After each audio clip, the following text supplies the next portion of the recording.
Hello guys! Welcome back sa ating vlog! Ngayon ay may pupuntahan tayong isa sa mga pinakasikat na lugar dito sa Eastern Visayas. Papunta tayo ngayon sa San Juanico Bridge, ang tulay na nagdurugtong sa Leyte at Samar.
Ang San Juanico Bridge ay isa sa pinakakilalang tulay sa Pilipinas.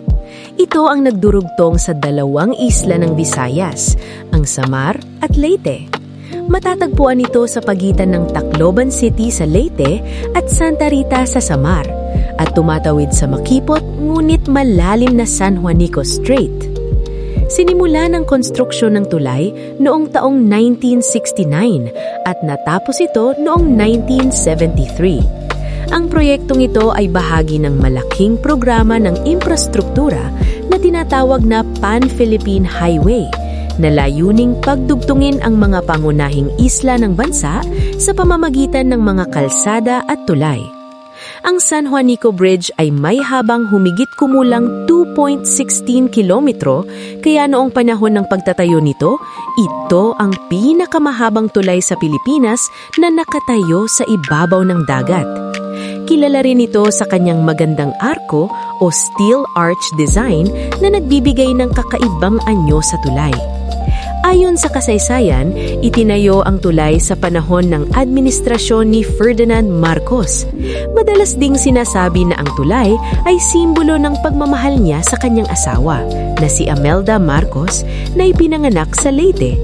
Dahil dito, may mga kwento na ang tulay ay ginawa upang mas mapadali ang pagbiyahe papunta sa kanilang probinsya. Bukod sa kasaysayan nito, napakahalaga rin ng San Juanico Bridge sa ekonomiya at transportasyon ng rehiyon. Ito ang pangunahing daanan ng mga sasakyan na naglalakbay sa pagitan ng Samar at Leyte. Dahil dito, mas naging mabilis ang pagdadala ng mga produkto, serbisyo at turismo sa Eastern Visayas.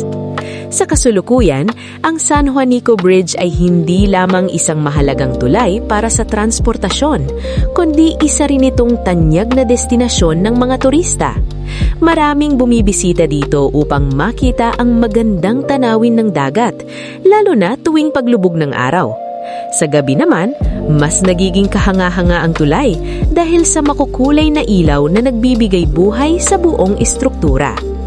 Sa mahigit 50 taon ng kanyang pag-iral, nananatiling simbolo ang San Juanico Bridge ng koneksyon, pag-unlad at pagkakaisa ng mga isla sa Pilipinas.